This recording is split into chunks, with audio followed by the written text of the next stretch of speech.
Howdy, everyone, and welcome to another episode of the One by One Millstream podcast. And today we have Alex with us. Thank you for letting me kidnap you from FHE. It makes my life so much easier. But say hello. Hello, and anytime. I love being kidnapped from FHE. Not saying that FHE is boring, but tonight we looked really awesome. I just really want to interview people, and no one ever wants to be interviewed. It's fine.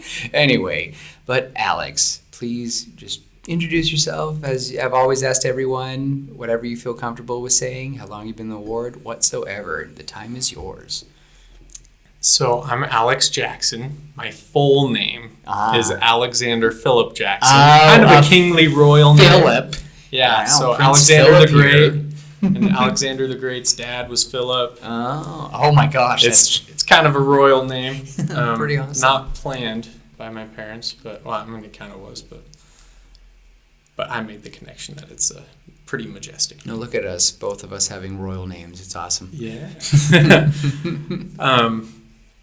So I've been in the ward. I came into the ward right after my mission, and that was in August. So coming up on a year, because right now is July of 23, which will be relevant Alex, how later old are you? on. I'm 21. Oh my Yep, gosh. I just turned 21 this month. Much older. Everyone does. It's very common for people to think that I'm 25. I don't know why. I used to say it's the glasses, but now I wear contacts. Wow. For some reason, I've been like, yeah, you did. It's only been a year. Wow, I thought you just moved in because you finished school or something. Wow.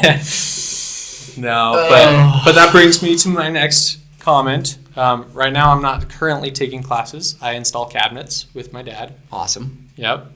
My family's moving, so I'm about to start my own cabinet installing. So, like, technically get a business license and an employee. And so that'll be kind of an adventure. But It does sound like an adventure. Are you moving with your family? the plan is to stay. Oh, wow. Which will be news to much of the ward because the plan was to go. And then Okay. it changed. Well, everyone knows now. Alex is staying. Hooray. We're glad that you stayed. Tentatively staying because sometimes things change. You're But- right. Who But knows? the plan is to stay. For now, we hope to have you here, have you stay. Yeah. But Alex, I think the personal question I would like to ask you today is, how do you want to be remembered? You know, we had that awesome video today, and I just think it just fits so much with that question. Like, how do you want your future generations to remember you? How you want your friends to remember you? Like, what is something you want to be remembered for? I think I would have two answers to this because I think I want my kids to remember me differently than I would want everyone else to remember me. Okay. I think that I would want friends or coworkers or just like people around me that I interact with to remember me as someone that cared about them. Aw. Someone who tried to lift up their day. That's the kind of interaction I try to leave people with. Closer friends, I would want them to remember me as someone with great character. That's what I strive for. Diligence, charity, humility, all those things that I struggle with, I'd like to be remembered for. Integrity, things like that. And then my family, I want them to remember my testimony. That would be my most important thing. So remember that the gospel means more than anything in the world to me, and that is where I find joy.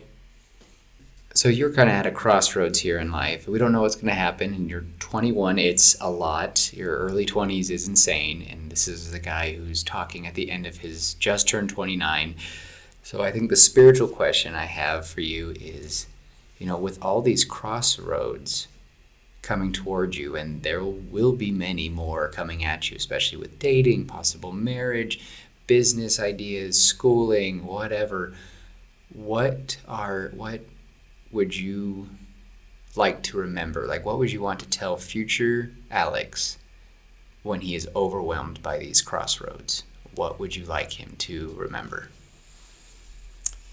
So Elder Suarez gave a wonderful conference talk called Covenant Confidence, and I love it. And Elder Eyring's talk about covenants as well, that everything will be okay because of the temple.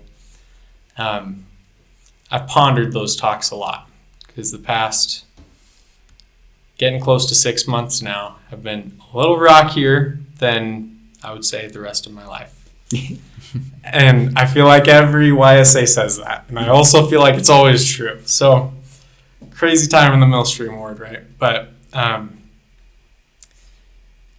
realized that if I'm a faithful covenant keeper, I am invincible. Like, even if I die, like, that doesn't beat me in any way.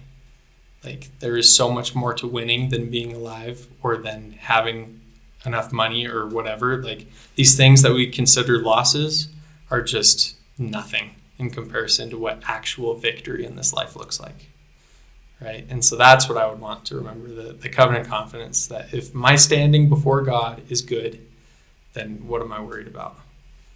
Everything else will come. I think that is a very strong and sweet answer, and I can't think of anything else to add on or what to say. Some of these interviews are short, but sometimes the shorter ones to me are my favorite because you guys just say such profound things. But I really do hope, Alex, that during these early 20s, especially when you're just got home and you've been released from an elder, a year ago you had all those blessings and now you don't. I'm not saying that you're not as blessed as when you were elder, but I just hope you remember this moment, that future Alex will look back and will remember to stay on those covenants. And it's really inspiring. It makes me want to be better. So thank you, Alex, and thank you for coming and spending some time with me. Yeah, thank you, Willem. Always a pleasure. And with that, everybody, we'll see you later, and we hope to get you one by one. Bye.